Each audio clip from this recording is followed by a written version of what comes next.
Hace aproximadamente unos 70 años, pongamos, redondeémosle por completo, 70 años, 70 y tantos años, un personaje llamado Robert nació en Estados Unidos. Este hombre creció desde pequeño, lo habían llevado a la iglesia, ¿no? Lo llevaron a la iglesia, pero lastimosamente no era una iglesia donde pudiera escuchar el evangelio verdadero, sino una iglesia casi común, ¿no? Donde el evangelio pues es maquillado, o es tergiversado, o es cambiado y en todo eso, ¿no? Pero era un hombre, su papá era un hombre de negocios muy brillante, y Robert pues era un hombre muy entregado al estudio, muy dado a lo académico, ¿no? Entonces, bueno, pues en Estados Unidos cuando hay alguien así los mandan a la universidad, ¿no? A estudiar a la universidad. La misma universidad los busca, ¿no? Los patrocina incluso, para que puedan estudiar, ¿no? Y entonces este hombre estudió, pues, se fue a la universidad.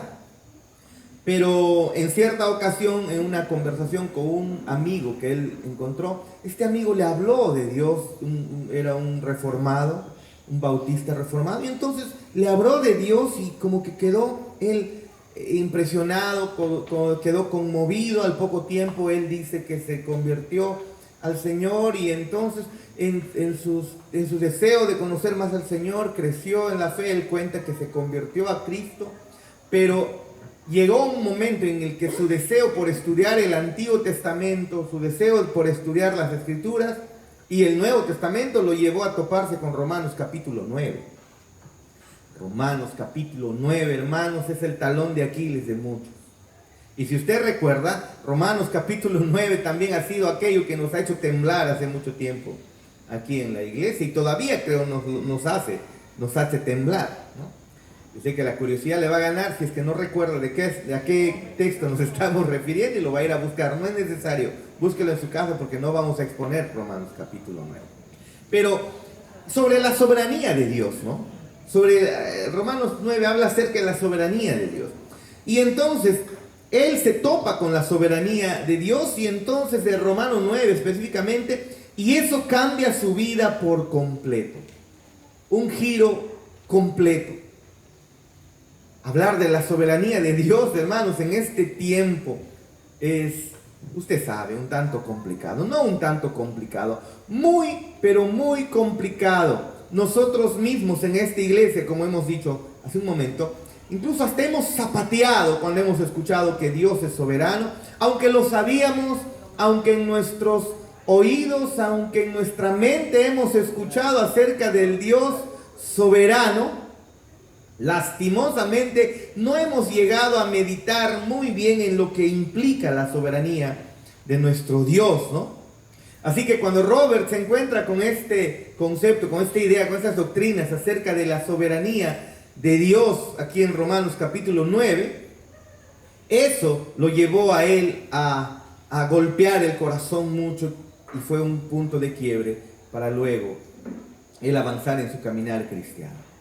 Ahora, eso nos lleva una vez más, o me lleva a pensar una vez más, ahora en Mateo. Usted sabe que estamos haciendo, el año pasado hemos terminado de exponer texto a texto, Marcos capítulo, todo el evangelio de Marcos, usted lo sabe, de versículo tras versículo hemos estado exponiendo, y entonces como hay algunos pasajes o historias, eventos, sermones, enseñanzas, milagros de Jesús que Marcos no lo registra, lo que estamos haciendo es volver a Mateo, a veces va a ser Lucas, a veces va a ser Juan, y tomar algunas cosas que no habíamos observado en el Evangelio de Marcos, para tener un panorama mucho más amplio de lo que Cristo enseñó, de lo que Cristo dijo. Así que por favor, vayamos a Mateo capítulo 10, por favor, ¿sí?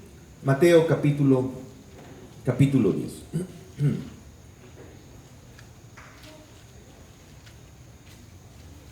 Y vamos a dejar nuestras Biblias por un momento ahí, ¿sí?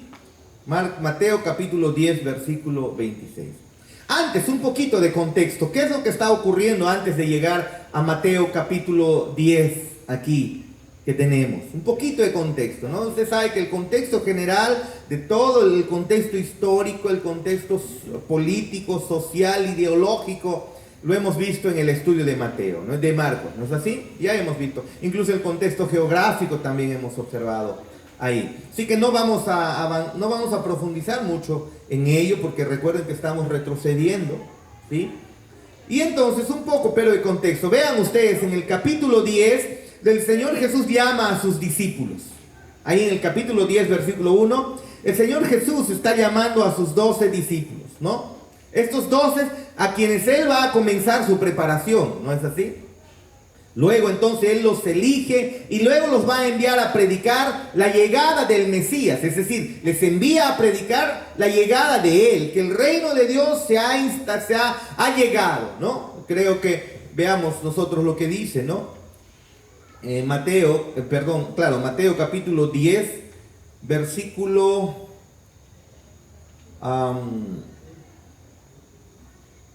5, por camino de gentiles le dice a sus discípulos, no vayáis en ciudades samaritanos, no entréis, versículo 7, y yendo predicad diciendo, el reino de Dios o el reino de los cielos se ha acercado, que no es otra cosa más que decir, el Mesías entonces ha llegado, ¿no? Eso es lo que les envió a predicar. Y les dio la autoridad incluso ¿para qué? Les dio autoridad para que sanen enfermos. ¿A quiénes? A los apóstoles, a los discípulos, a esos apóstoles. Eso es interesante. De repente un pequeño paréntesis, por si acaso. Ese poder de sanar a las personas de manera total, absoluta, Jesucristo se los entregó ¿a quién? A los apóstoles, ¿ok? Ese poder Él no se lo ha dado a ningún otro ser humano. Se lo dieron a los apóstoles y cuando ellos murieron, quedó hasta ahí, ¿no? Por eso yo no me voy a atribuir el hecho de que, hermano Manuel, ven para orar por ti, ¿no? No podemos hacer eso. Ahí claramente dice, se lo dio a los apóstoles. En fin, sigamos entonces. Entonces, incluso para echar fuera demonios y todo ello, ¿no? Se lo dio esa autoridad, nuestro Dios, nuestro Señor Jesús se lo dio a esos apóstoles, que luego ellos con ese poder predicarían el Evangelio, incluso muchos de ellos y los asociados, incluso escribirían los Evangelios o todo el Nuevo Testamento. Pero en fin, Él está enviándoles a que prediquen acerca de Él, de la llegada de Él. Y mientras Jesús les prepara, los envía y los está preparando, les da instrucciones para esta misión fundacional, de que el reino de los cielos se ha acercado. Y entonces, vean por favor lo impresionante, Él va a nuestro Cristo, los elige, los separa, los prepara y dice, muy bien, vayan a predicar. Pero en medio de enviarlos a predicar, Él les advierte a los discípulos, a sus discípulos, de las amenazas que iban a encontrar. Iban a levantarse perseguidores. Iban a levantarse personas que se valga la redundancia, que se levantarían en contra de esa encomienda de predicar el reino de Dios. Se iban a levantar en contra de ellos. Pero Jesús como que ningunea esta amenaza de estos perseguidores, de aquellos que se levantarían en contra del avance del reino de los cielos. Como que lo relativiza, lo ningunea. Ahorita lo vemos, ¿no? Y pone esa amenaza en perspectiva, enseñándoles la preciosa soberanía, la absoluta soberanía de nuestro Dios. Les dice, van a ser perseguidos.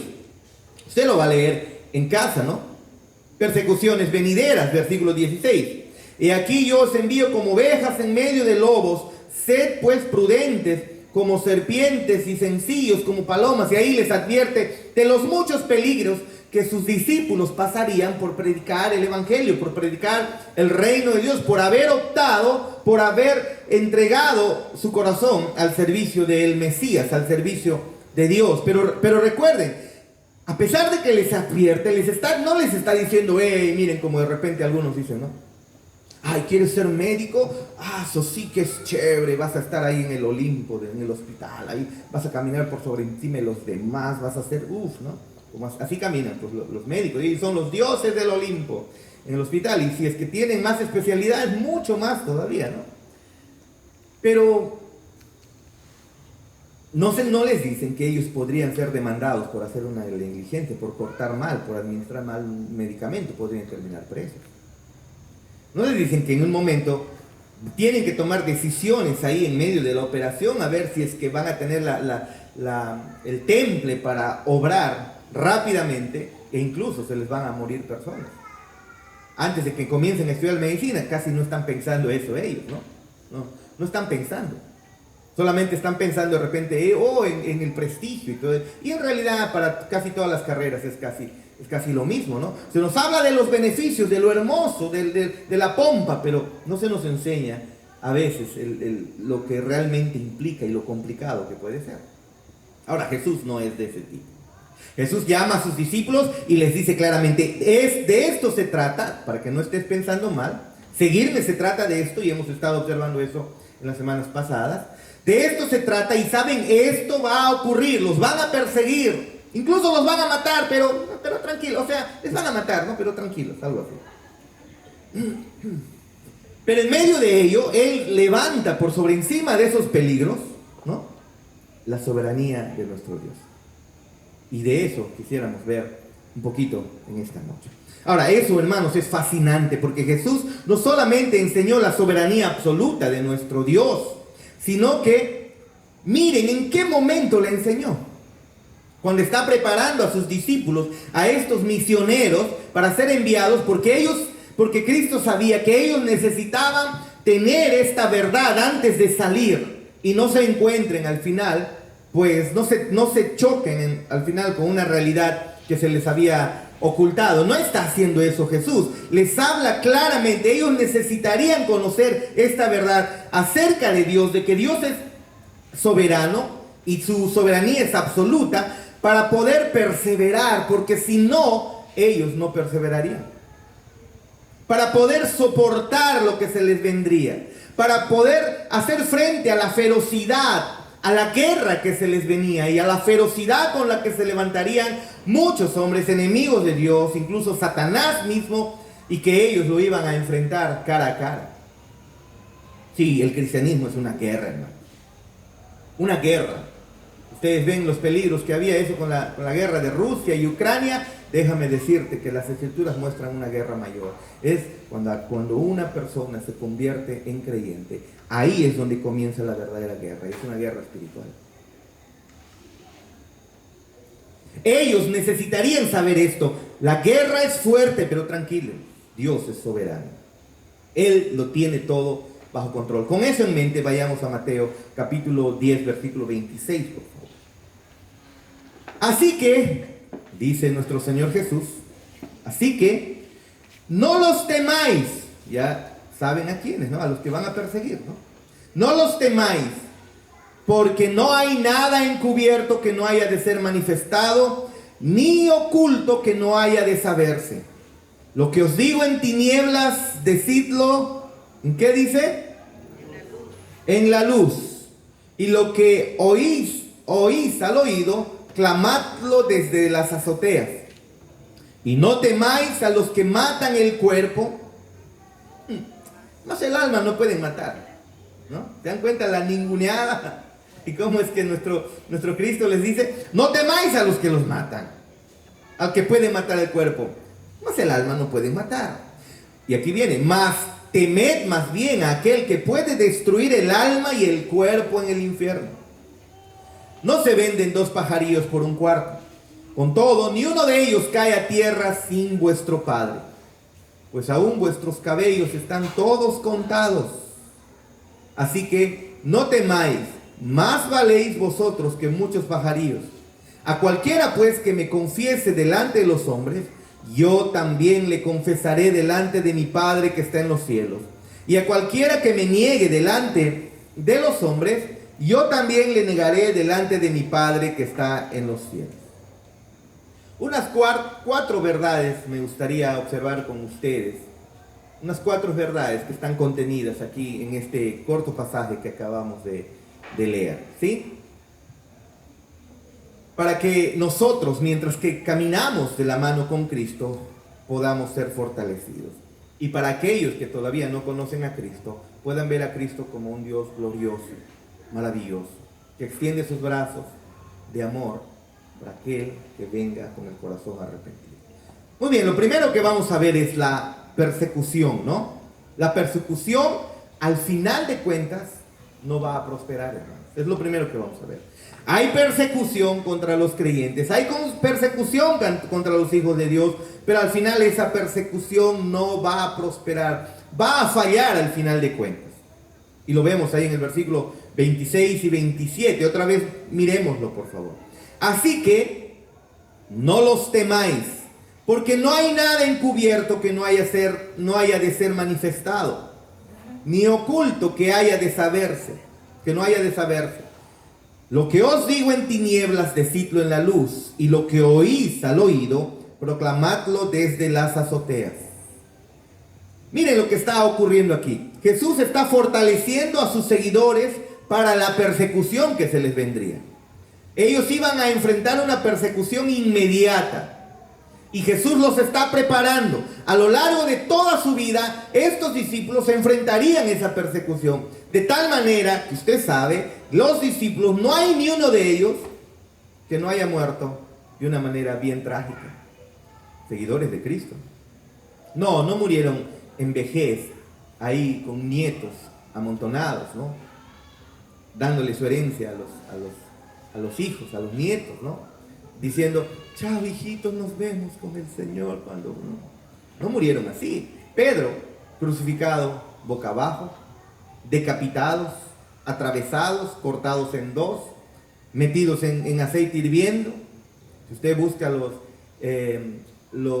mártires de Fox, el libro de los mártires de Fox, que hemos hablado de él hace unos domingos, usted va a encontrar ahí el detalle de cómo es que la tradición recuerda que murieron cada discípulo, incluso los otros creyentes más en toda la historia, fueron vivos, quemados, ¿no? Así que Jesús está mostrándole aquí a sus seguidores, les está preparando para esa persecución que ellos iban a enfrentar, ¿sí? Pero les está diciendo que al final las cosas se van a arreglar, tranquilo, todo va a estar bien, ¿no? Todo va a estar bien. Y aquí en el verso 26 les está diciendo que ellos van a ser perseguidos. ¿Cómo es eso? Retroceda otra vez al versículo 23, por favor. Cuando os persigan en esta ciudad, huid a la otra, porque de cierto os digo que no acabaréis de recorrer todas las ciudades de Israel antes que venga el Hijo del Hombre. ¿Ve? Ellos les está advirtiendo, van a ser perseguidos. Pero estos perseguidores, por eso comienza el versículo 26, así que no los temáis. ¿Se da cuenta la conexión? No los temáis, ¿a quién? A los perseguidores.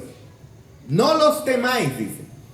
Pero estos perseguidores, estos que se iban a levantar en contra de la predicación del Evangelio, estos que iban a amenazar la vida de estos discípulos, al final de cuentas no van a tener la última palabra. Solo los van a matar, dice.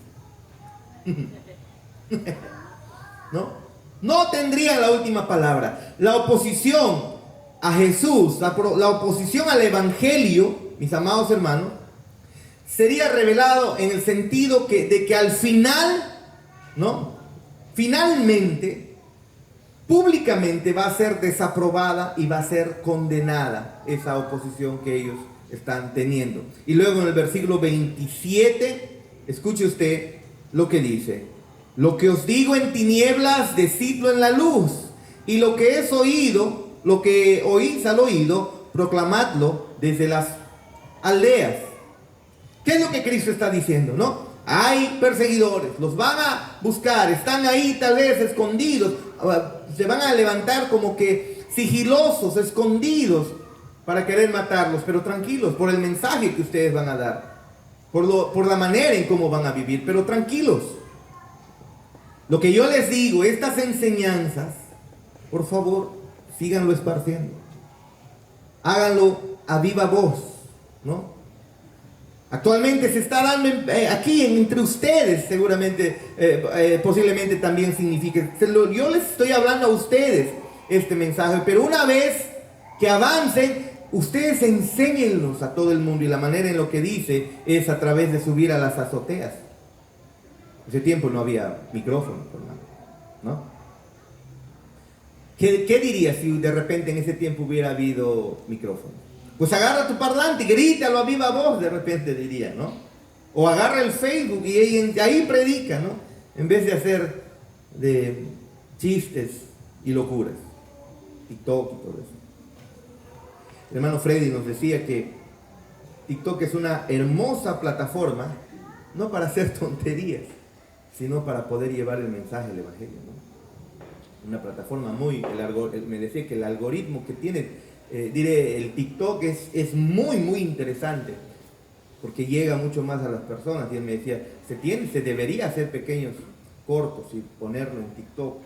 Y es cierto, el Evangelio, la sana doctrina está avanzando justamente con el boom, pues, del Facebook, del Instagram, del Twitter. Bueno, ya no hay Twitter, pero del TikTok, no sé qué más hay. Ustedes saben, ¿qué más hay? Yo me quedé con Hi-Fi, hermano.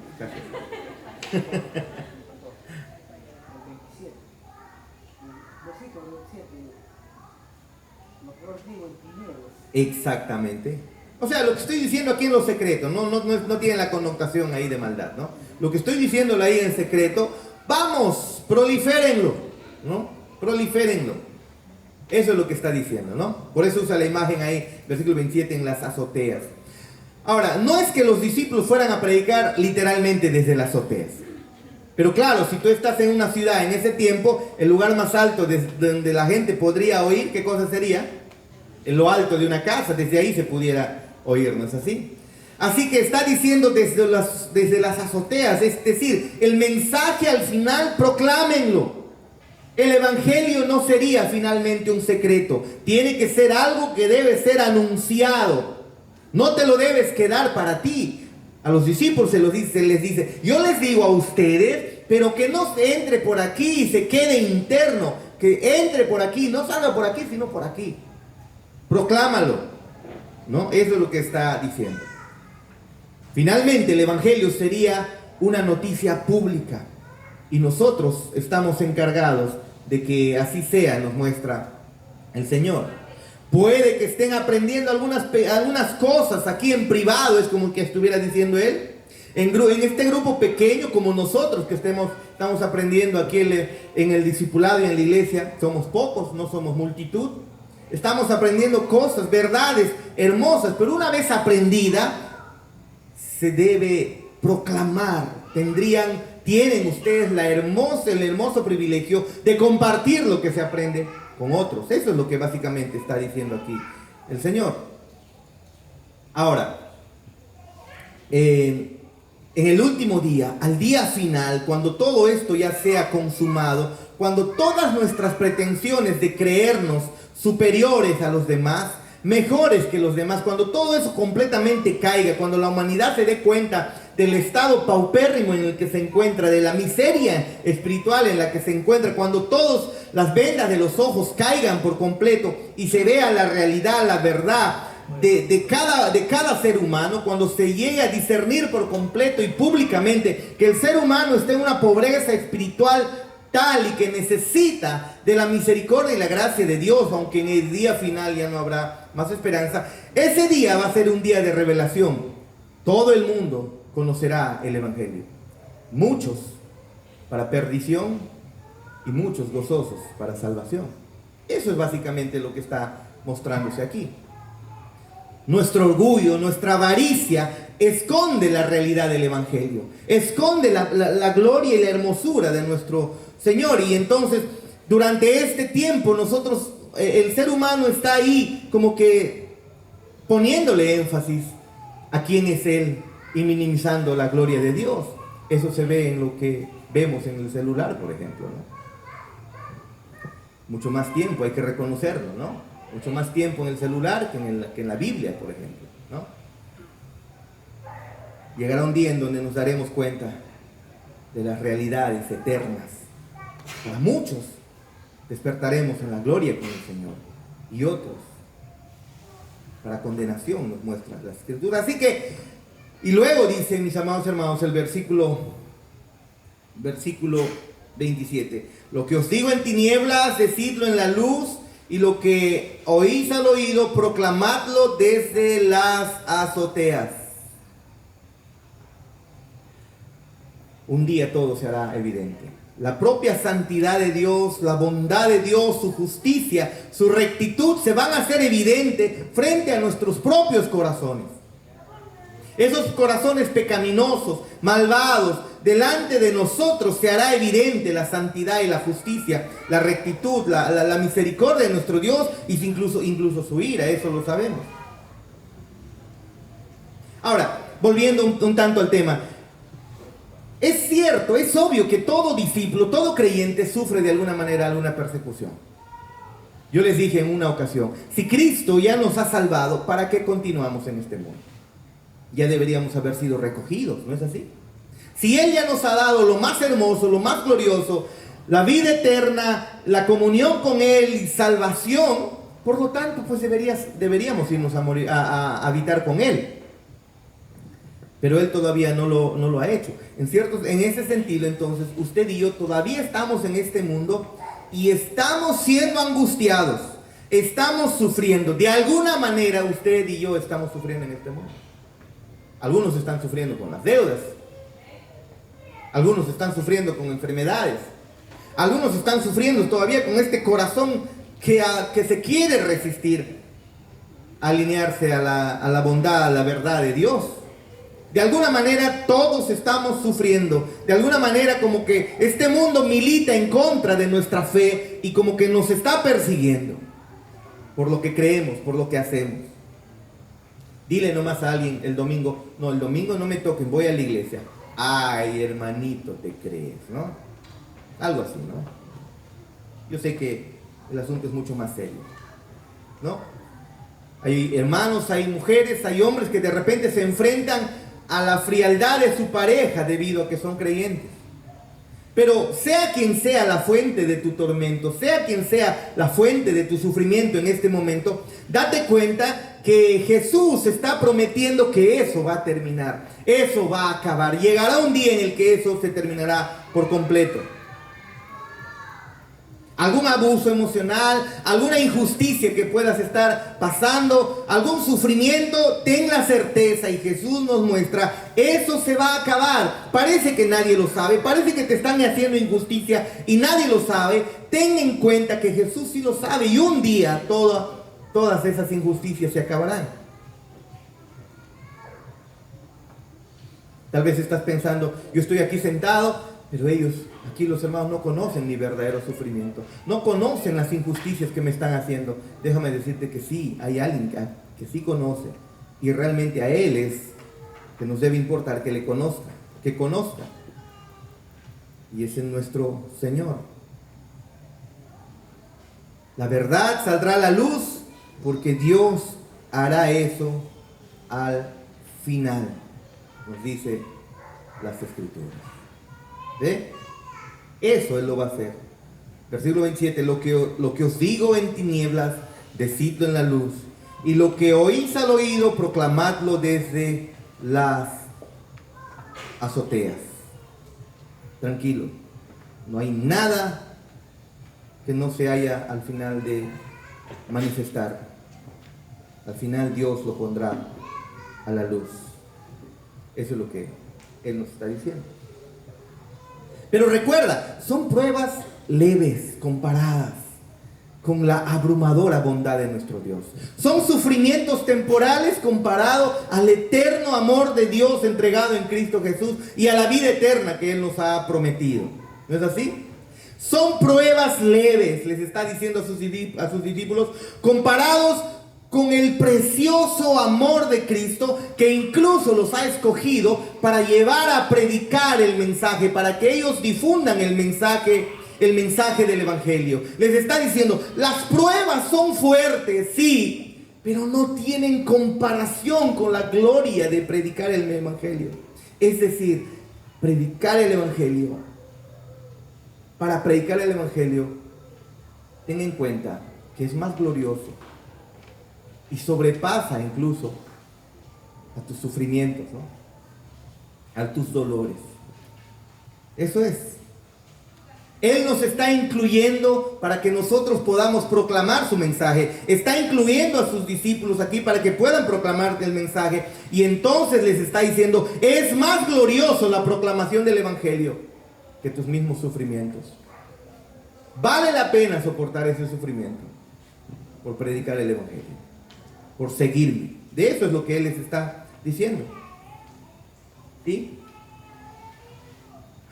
Entonces, esa misión de llevar la buena nueva del Evangelio, el Evangelio de nuestro Señor Jesucristo, y darla a conocer a todos, es algo que vale la pena, hermanos, hacerlo, a pesar de los sufrimientos que puedas soportar. Piensa en tus dolores, piensa en tus angustias. No tienen sentido. Estás desperdiciando incluso esos sufrimientos si tu corazón no está enfocado en proclamar las verdades de Dios. Ay, pastor, tú no sabes, mi enfermedad. Ok, sí, nos duele, oramos por las enfermedades, quisiéramos que cese toda enfermedad, pero hay algunas que no van a cesar. Y Dios es soberano en que no va a cesar algunas. Tarde o temprano vamos a morir de alguna enfermedad. De viejos, si es que no es un accidente, o alguien pueda asesinar a alguien. De alguna manera, siempre vamos a terminar en un ataúd. Pero si tú te enfocas en tu sufrimiento, yo te pregunto, en medio de ese sufrimiento, ¿estás predicando el Evangelio? ¿Estás hablando de Cristo? ¿Estás dando testimonio de a quién sirves? Porque si no lo haces, entonces, tu sufrimiento es muy bravo. Déjame decirte que sí, entonces estás sufriendo, y estás sufriendo sin sentido. Jesús está llamando a sus discípulos, van a sufrir ustedes, pero tranquilo. El mensaje es mucho más. Llevar el mensaje vale la pena. Proclamar a Cristo crucificado, proclamar salvación a los perdidos, vale mucho más. Y es mucho más glorioso comparado al sufrimiento que tienes, que es pasajero, está diciendo el Señor Jesús.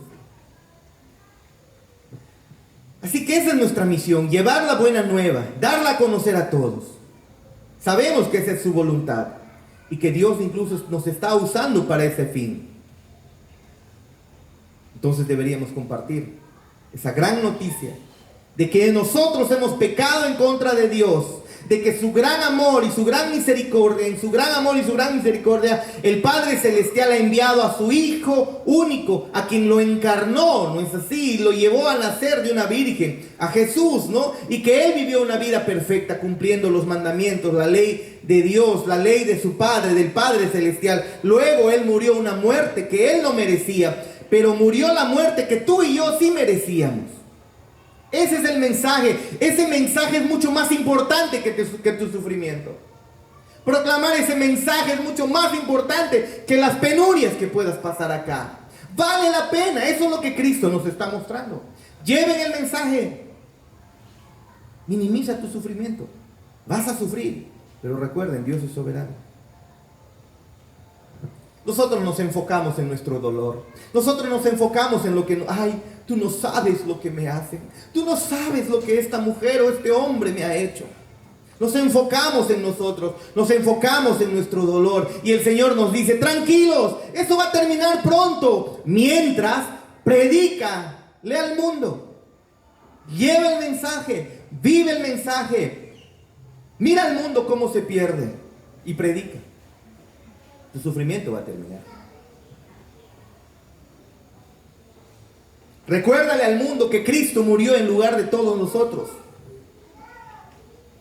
Que cuando nos arrepentimos y confiamos en Él, Él se convierte en nuestro Padre.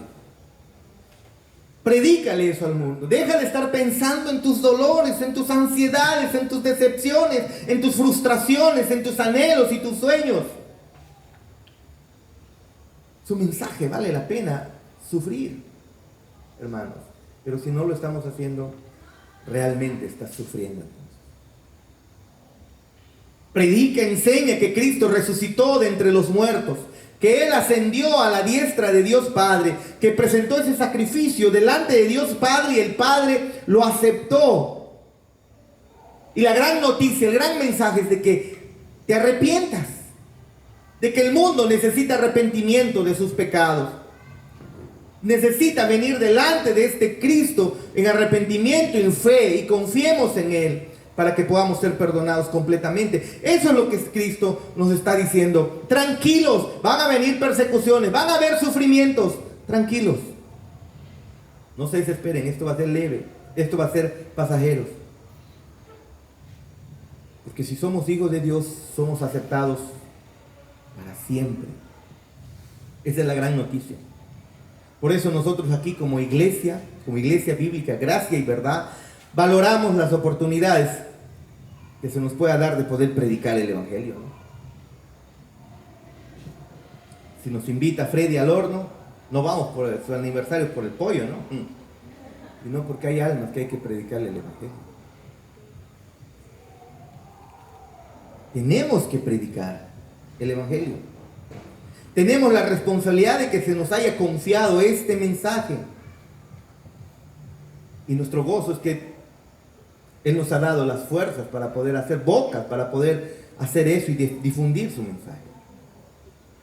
Por eso el creyente manifiesta su compromiso con la causa de Cristo a través de su vida, a través de su testimonio, a través incluso hasta de su dinero, a través de su tiempo, con su mismísima vida, manifiesta su compromiso a este mensaje, a su causa, a la causa de Cristo. Esa es la verdad. Esa es la realidad. Ahora, queremos también que aquí en la iglesia podamos entender el miedo de manera correcta y de manera bíblicamente. ¿Por qué? Porque Jesús les está hablando aquí a estos misioneros, a sus discípulos, acerca del miedo. ¿Por qué? Porque en ese momento había miedo, hay miedo y habrá miedo todavía entre los hombres. Y el miedo es un obstáculo para que los cristianos puedan compartir el mensaje. Pero vean ustedes cómo es que Jesús dice: tranquilos, no teman. ¿Por qué? Porque Dios es soberano. Esto va a terminar pronto. Así que no los temáis. No temáis a las persecuciones. No temáis a los sufrimientos incluso que puedan venir. Porque no hay nada encubierto que no haya de ser manifestado, ni oculto que no haya de saberse. Dedíquense a la predicación del mensaje. Dedíquense a la proclamación del Evangelio. Háblenle a los demás de que hay un Cristo que salva, que perdona pecados, que restaura nuestras vidas. Lo segundo, pero nos enseña a quién se debe temer, porque les está hablando incluso del temor, ¿no? Versículo 28. Y no temáis a los que matan el cuerpo, mas el alma no pueden matar. Temed más bien al que puede destruir el alma y el cuerpo en el infierno. ¿Quién es Jesús? ¿Quién es Jesús? Él está diciendo: no teman a los que matan el cuerpo. Y esta segunda parte: mas teman a temed más bien a aquel que puede destruir el alma y el cuerpo en el infierno. ¿A quién se refiere? ¿A quién se refiere? A Él mismo, ¿no? Y ustedes no le teman a los hombres, por lo mucho que pueden hacer es matarlos. ¿Se dan cuenta que están ninguneando las persecuciones? ¿Qué es aquello que más temes? ¿Acaso no es la muerte?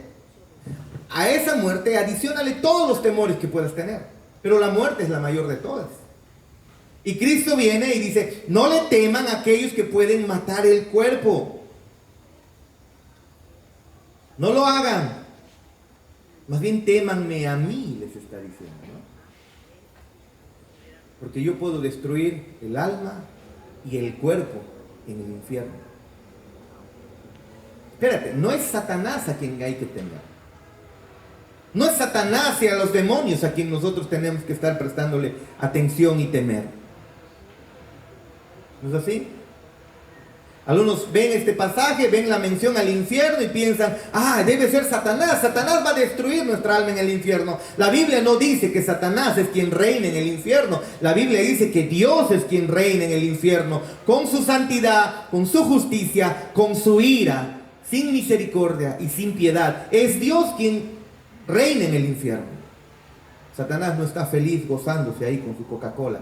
Él estará un día ahí sufriendo eternamente. Dios es el rey del infierno.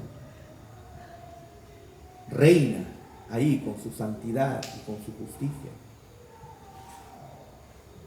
Pero en cambio, acerca de Satanás, las Escrituras nos dicen en Efesios capítulo 6, versículo 11: someteos pues a Dios y resistid al diablo y él huirá de vosotros. ¿Se dan cuenta? No dice témale.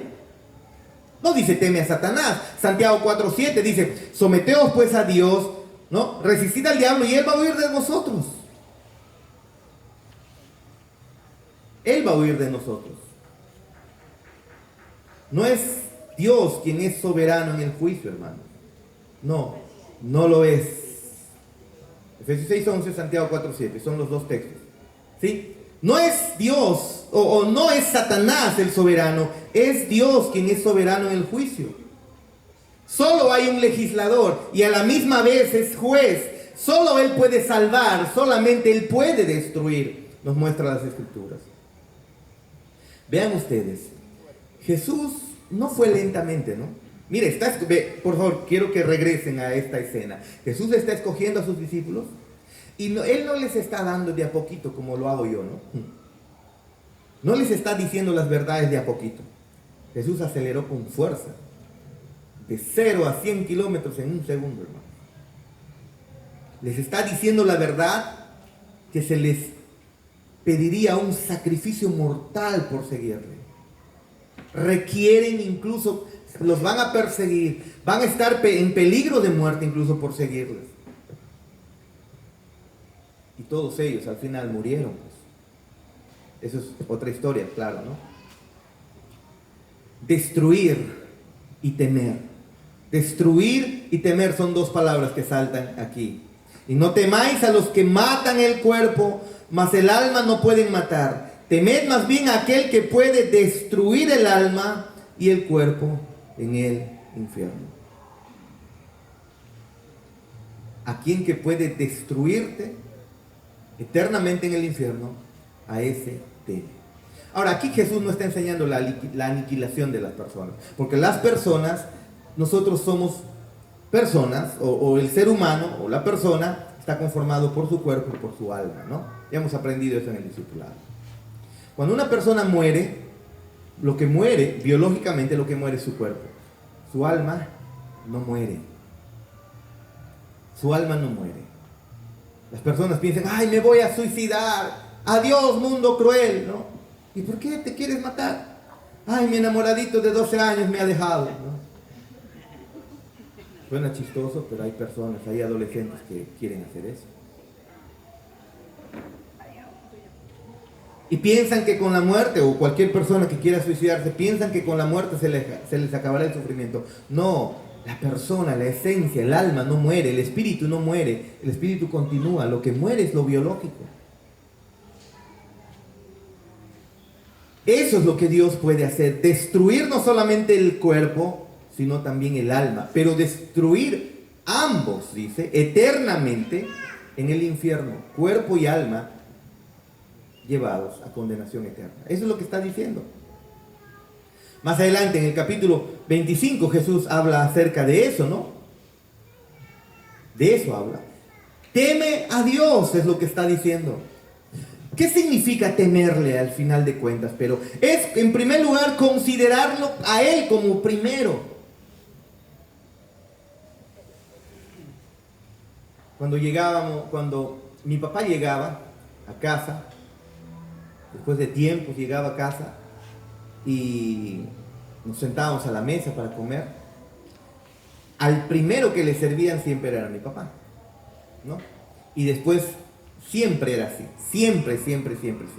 Al primero al que se sirve, al menos en la cultura de la sierra, el Cerro de Pasto, al primero que se le sirve es al papá, ¿no? ¿Por qué? ¿Qué significa ese primer plato para el papá, la mejor presa para el papá, o sea, la mejor comida en la mesa para el papá? ¿Qué significa? Respeto. Eso es lo que significa, respeto. ¿Qué significa temerle a Dios? Es considerarle como lo primero. Es orientar tu vida en torno a Él. En ese sentido es que nosotros debemos temerle. Claro que debe haber también un terror, un pavor, porque no estamos tratando con un ser diminuto, estamos tratando con un Dios omnipotente. Pero lo primero que implica es orientar tu vida en torno a Él, reverenciarle. A la gente nunca debemos tratar así, es lo que nos muestra aquí. A la gente no hagamos ello, es decir, a las personas, no hay ningún ser humano, ni mujer ni varón, que merezca que tú lo temas, es decir, que tú lo tengas en primer lugar. No lo hagas. Y Jesús les está dando una gran lección aquí a estos discípulos. Porque la gente, los discípulos y la gente son muy complacientes de la gente, tienen miedo de la gente. Tienen temor de las personas, temen a sus jefes, temen al chico que va a pensar, a la chica que va a pensar, temen de tantas cosas. Pero lo que Cristo está diciendo aquí, no teman al hombre, porque por lo mucho que él pueda hacer el hombre es matarte. Teme no al hombre, sino teme a Dios. Ponlo en primer lugar. Levántalo por sobre lo más alto. Ponlo en primer lugar antes que nada. Hagan eso, le está diciendo a los discípulos. Tal vez cuando piensas en tus padres, en tu jefe, o en alguna persona que estás admirando, viene a tu mente, recuerda, en primer lugar es todo ello, todo ese temor que puedas tener a cualquier persona, papá, a tu jefe, a quien sea, no debe eclipsar el temor a Dios, tu reverencia a Dios. Él nos llama a temerle, porque estamos llamados a vivir en comunión con Él, poniéndolo en primer lugar, antes que cualquier persona. Ahora medita y piensa un poquitito. ¿A quién temes más? ¿Temes a los hombres? ¿Temes al que dirán? Ahora, no estoy hablando de faltarle el respeto a la gente sin sentido, ¿no? Oye, yo no te temo, ¿no? Ven, te peleo, ¿no? Algo así. No estamos hablando de eso. Estamos hablando de poner en primer lugar a quién. ¿Temes que de repente tu jefe, por no continuar una corrupción, te vote? ¿Temes que ese amigo o amiga, por no continuar con aquello que desagrada a Dios, te quite la amistad? ¿A qué le temes? El Señor Jesús dice, teme a Dios, porque Él puede destruir tu cuerpo y tu alma, que tanto guardas tu cuerpo, lo puede destruir para siempre en el infierno, juntamente con tu alma. Nosotros no somos nada comparados con Dios. Nosotros somos insignificantes.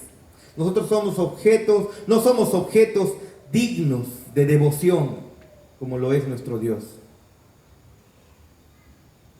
Y debemos reconocer eso. Pero cuando nosotros nos comparamos con Dios, queda claro entonces que no somos más que personas indignas. Él es el único que merece ser temido. A veces cuando los juicios salen mal, ¿no? Creo que la última instancia, no sé, para apelar en el Perú, ¿qué es? ¿La Corte Suprema, hermana Margarita? Sí, la Corte. La Corte Suprema. E incluso si de repente no te fue bien en la Corte Suprema, creo que apela incluso a un tribunal internacional, ¿no? Tribunales internacionales. Entonces hasta el final buscan, ¿no? Apelar. Pero, ¿saben? La Corte Suprema es nuestro Dios. Él es omnisciente, Él es certero, Él es correcto y completamente justo, hermano. A veces las personas, y es cuando lo escuchas y conoces ya mucho más al Señor, ya como que te parece un chiste lo que las personas dicen, ¿no? Ay, solo Dios sabe, solo Dios me puede juzgar. Pero pregunta, ¿acaso eso no les da temor? Porque Dios sí conoce la realidad de las cosas y conoce que tú y yo merecemos condenación eterna. La terrible realidad para la humanidad es de que tenemos un Dios bueno, justo y santo, que jamás pasará por alto ni un solo pecado, ni el tuyo, ni el mío, ni de nadie. A Él es a quien debemos temer, no al hombre. no a quedarnos solos, no a quedarnos sin dinero, no a enfermarnos, sino temer ¿a quién? A Dios. Como pecadores tenemos que temer a Dios. Porque Él no va a haber en ningún momento una posibilidad de que Él de repente como que se amiste un poco con el pecado que tanto se abraza. No es Él. Escuchen lo que dice Proverbios 29-25. El temor del hombre pondrá lazo. Mas el que confía en Jehová será exaltado. Si tanto le temes al hombre, si tanto le temes al ser humano, si tanto le temes a aquello que por lo mucho puede hacer es matar tu cuerpo, tranquilo, no hagas eso porque perderás. Mas el que confía en Jehová será exaltado. Y el Salmo 56:4 dice: en Dios he confiado, no temeré. ¿Qué puede hacerme el hombre?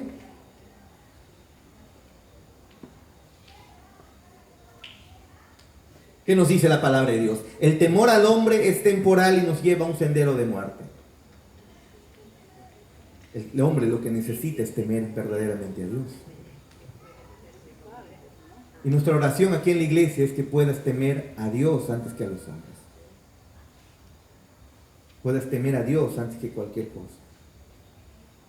Eso es lo que está haciendo nuestro Señor Jesús, enseñándole aquí a estos discípulos todavía torpes, pero les está hablando con la verdad. Ustedes tendrán la tentación de temer al hombre. No lo hagan. Témanme a mí, prácticamente está diciendo. Y lo tercero, para ver cómo es que nuestro Dios fortalece a sus discípulos, lo tercero es que debemos recordar que a Dios le importa lo que te está ocurriendo. Claro que le importa. No estás sufriendo sin sentido. Claro que le importa. Versículo 29. No se venden 2 pajarillos por un cuarto. Con todo, ni uno de ellos cae a tierra sin vuestro Padre, pues aún vuestros cabellos están todos contados. Así que no temáis, más valéis vosotros que muchos pajarillos. ¡Wow! La soberanía de Dios aquí en acción sobre el mundo natural. Dios es soberano sobre todo lo que está ocurriendo. Ni siquiera un pajarillo puede morir, ni siquiera un pucacuro, diríamos aquí. Ni siquiera a un pucacuro se le cae una patita sin que Dios lo permita. Si quieres exagerar mucho más, y no sería exageración, ni siquiera un izango nace sin que el poder de Dios lo controle. Ni siquiera eso. Dios es soberano, está en control incluso sobre todo, sobre aquello que tú piensas. A veces nosotros vemos la vida cotidiana y nos olvidamos que hay un Dios quien está sosteniendo.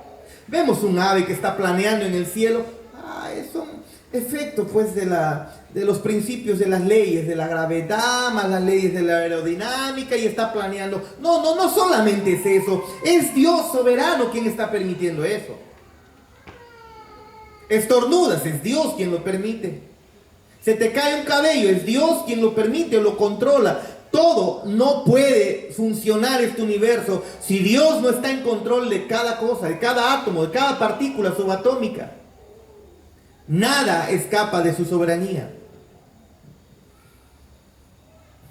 Y la Biblia es bien clara al enseñar que el mundo fue creado por Él y que Dios lo gobierna y que Dios lo sostiene. Él gobierna todas sus criaturas. Él gobierna cada una de sus acciones. Y Dios las conoce, y si se preocupa por un pajarillo que no tiene alma, ¿cuánto más por ti le está diciendo a los hijos? ¿Cuánto más por aquellos que ahora son sus hijos? Es decir, a Dios le importa lo que te pasa. Sobre cada detalle, sobre cada enfermedad, sobre cada sufrimiento, Él lo tiene todo bajo control. Él lo tiene todo bajo control. Gobernante soberano del universo. A ese Dios adoramos. Controla esos eventos los más insignificantes que puedan haber. Ahora Jesús, pero ya había enseñado eso anteriormente. En Mateo 6:26 dice: miren las aves del cielo, que no siembran ni ciegan, ni recogen en graneros, y vuestro Padre Celestial las alimenta. ¿No valéis vosotros mucho más que ellas? Jesús está atribuyendo a la acción de Dios, al poder de Dios, aquellas cosas que nosotros lo vemos claramente que está sucediendo y que no le prestamos importancia. Y pensamos que son causas secundarias que están ocurriendo. Pero Jesús dice hasta lo más insignificante que está ocurriendo, hasta las más mínimas brisas, hasta incluso los focos que se prenden y apagan ahí, no hay nada que escape de la soberanía de Dios. Él lo sostiene absolutamente todo. Si es que eso no ocurriera, el universo no existiría. Ahora, Dios en su soberanía permite que tú y yo suframos, hermanos. Pero recuerda lo que Él dice, terminará muy pronto. Y es un sufrimiento, por más cruel que tú lo puedas ver, delante de los ojos de Dios, es temporal, es pequeño, es pasajero, no va a llegar a más. Terminará en este mundo. Y lo dice de esta manera, ¿ve? Que Dios, incluso si Él valora a unos pajarillos, a unos gorriones, ¿no? Al ser humano lo ha hecho de una manera distinta, lo ha creado a su imagen y a su semejanza. Estamos hechos de una manera única para mostrar la imagen, la mismísima imagen de Dios, la personalidad de Dios, mostrarle al mundo, al universo. Así que si estos pajarillos o estos gorriones están ahí y se pueden comprar bien barato, dice ahí el texto, se puede comprar con poquísimas monedas, ¿cuánto más vales tú? Yo te digo cuánto vales. Porque Cristo pagó por ti. Cristo pagó por nosotros. Y el precio fue no unas cuantas monedas como por un pajarillo. Pagó con su sangre preciosa. La sangre de su mismísimo Hijo la pagó Dios. Increíble.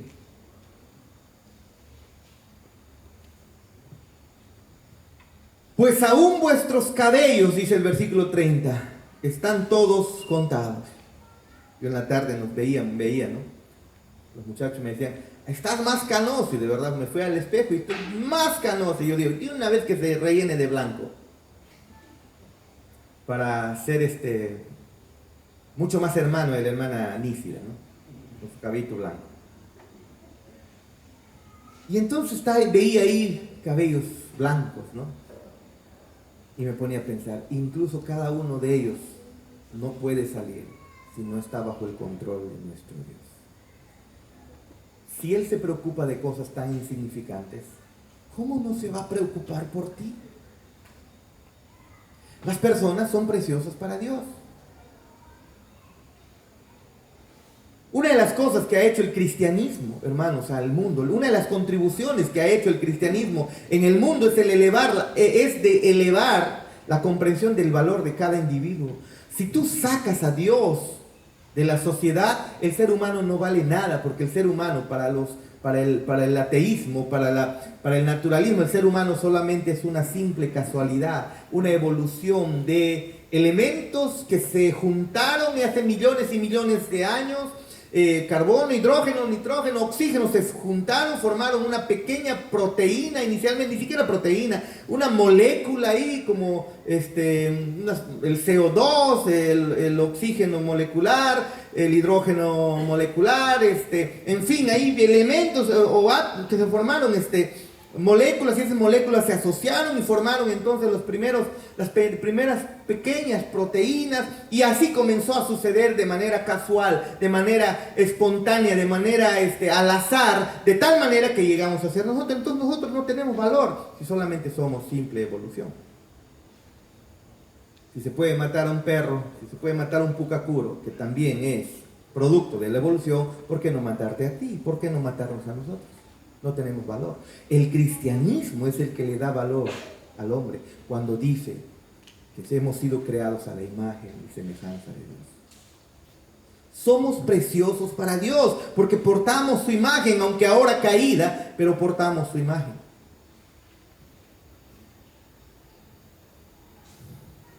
Y así que estos discípulos estaban al punto de enfrentarse a la persecución por seguir a Cristo.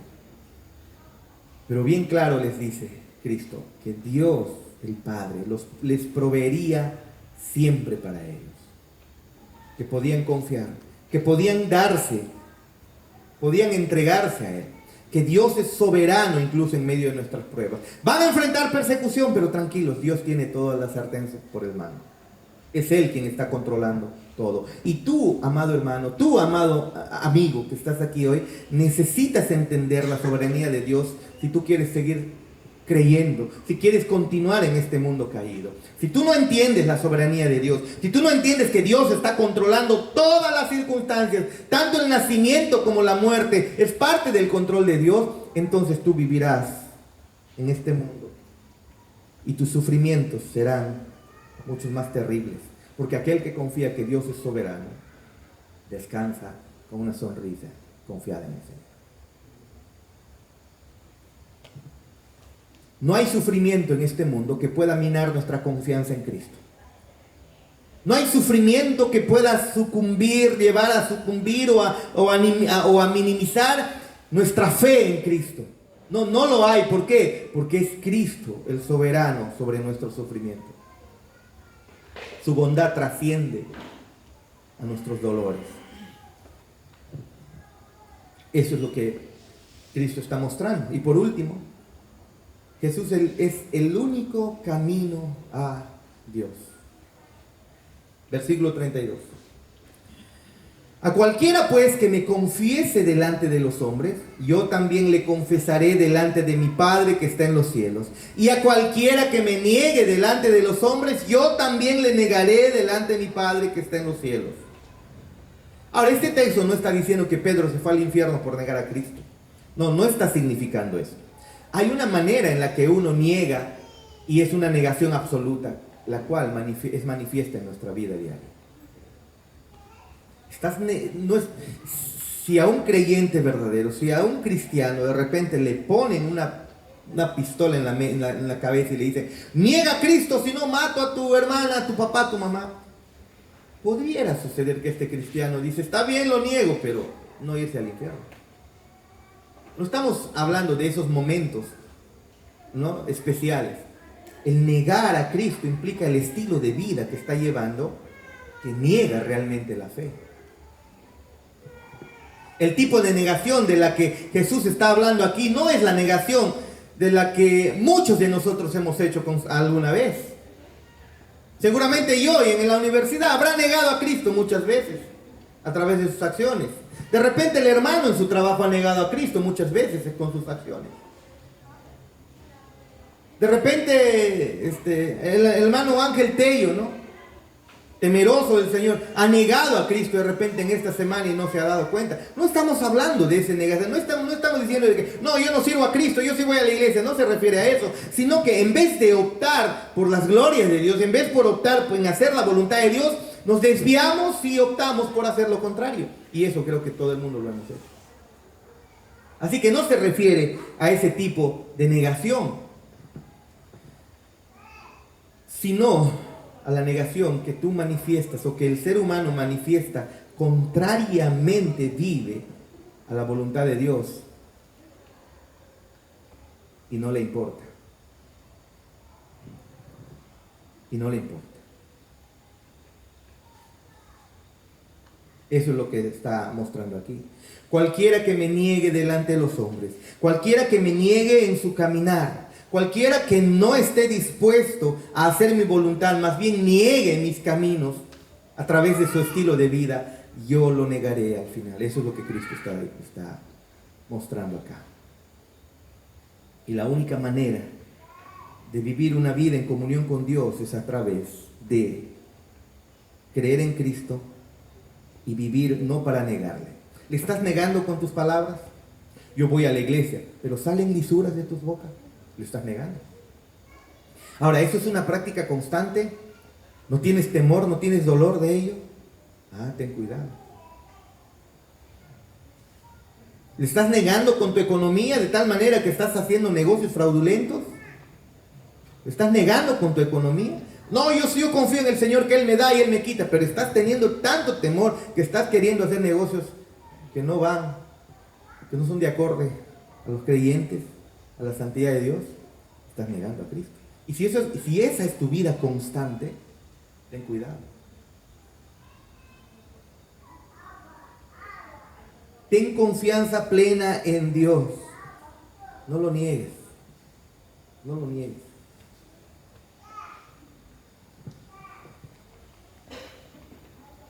Otra vez, cualquiera que me niegue delante de los hombres, yo también lo negaré delante de mi Padre que está en los cielos. Recuerda, Jesús murió por los pecadores. Vive para Él. Entrega tu vida a Él. Las enseñanzas de Jesús no solamente son enseñanzas para escucharlos los domingos, es para vivirlos en nuestras casas diariamente, en nuestro trabajo diariamente. Vivamos para Él, sin negar lo que profesamos con nuestras bocas. Ahora, ¿se acuerdan que les hablé de este hombre llamado Charles, ¿no? Robert al principio? Bueno, pues es Robert Charles Sproul, R.C. Sproul. Este hombre, de manera increíble, al entender la soberanía de Dios, al toparse con Romanos capítulo 9 y introducirse mucho más al tema de la soberanía de Dios, cambió su vida y su ministerio completamente y para siempre. Completamente y para siempre, amados hermanos. Escribió un libro llamado La Santidad de Dios. Y él escribe unas cuantas palabras acerca de la soberanía y del poder de Dios, acerca de quién es nuestro Dios, si realmente comenzamos a conocerle de verdad, ¿no? Si usted quiere leer La Santidad de Dios, es un libro clásico para todo creyente. Él ha muerto ya hace unos años atrás. Murió, me parece que a las semanas de cumplirse los 500 años de la Reforma Protestante. A una semana nomás. Increíble. Hace unos años atrás, hace unos 20, 30, 40 años atrás, nadie celebraría la Reforma Protestante en Latinoamérica. Ni en el Perú. Si conocemos el impacto de la Reforma Protestante, mucho tiene que ver con Robert Charles Sproul, R.C. Sproul. Pero su ministerio cambia cuando él entiende la soberanía de Dios, la santidad de Dios. Y él escribe, en un pasaje de su libro, él dice lo siguiente: cuando en el Antiguo Testamento el arca está siendo transferida, ¿no? Y uno de los levitas, el arca está a punto de caerse al piso, ¿no? Y le habían dado la instrucción de que no lo toque. Y él, temeroso, va y agarra el arca para que no se caiga al piso. Escuchen lo que escribe Sproul. A Usa y a los levitas, o a todo ser humano, se le había prohibido, no solo se le prohibió a Usa tocar el arca, se le prohibió incluso mirarla. De todos modos, Usa lo tocó. Son palabras de Sproul. Extendió la mano y la colocó directamente sobre el arca, manteniéndola en su sitio para que no cayera al suelo. Un acto de heroísmo sagrado, ¿no? Pareciera, ¿no? No, dice él, no es un acto de heroísmo sagrado. Fue un acto de arrogancia, un pecado de presunción, dice él. Usa supuso que su mano estaba menos contaminada que la tierra, pero no era el suelo ni el barro lo que profanaría el arca. Era la mano de Usa, era la mano de todo ser humano. Fue el toque del hombre, dice Sproul. La tierra es una criatura obediente, hace lo que Dios le manda, produce su cosecha a su tiempo, obedece las leyes de la naturaleza que Dios ha establecido. Cuando la temperatura desciende hasta cierto punto, o cuando el suelo se congela, cuando se añade agua al polvo, se convierte en barro, tal como Dios lo diseñó. Cuando la temperatura se eleva, es Dios quien tiene bajo el control. Solamente está siguiendo, dice Sproul, las órdenes de Dios. Nada más. El suelo no comete traición cósmica. El suelo no tiene nada de contaminado. Dios no quería que su santo trono fuera tocado por lo que estaba contaminado por el mal, ¿no? Por lo que se le revelaba. Por lo que con su impía rebelión había llevado a la ruina a toda creación, el hombre, ¿no? Y había hecho que la tierra y el cielo y las aguas del mar gimieran juntos y estuvieran esperando el día de la redención. ¿Qué es lo que está diciendo Sproul? Es el ser humano quien está contaminado. Es el ser humano quien necesita redención. Es el ser humano si no se acerca a Dios en arrepentimiento y fe, es el ser humano que al final de cuentas será destruido. Teme a Él. Teme a Él. Y Cristo nos dice aquí, no temas al que pueda matar el cuerpo y el alma, o al cuerpo, sino aquel que puede destruir tu cuerpo. ¿A quién estás temiendo? Es la pregunta para esta noche. Teme a Dios y recuerda que si temes a Dios, no te olvides también que a Él tú le importas mucho y te sostendrá con su mano poderosa hasta el final. Pongámonos de pie para terminar.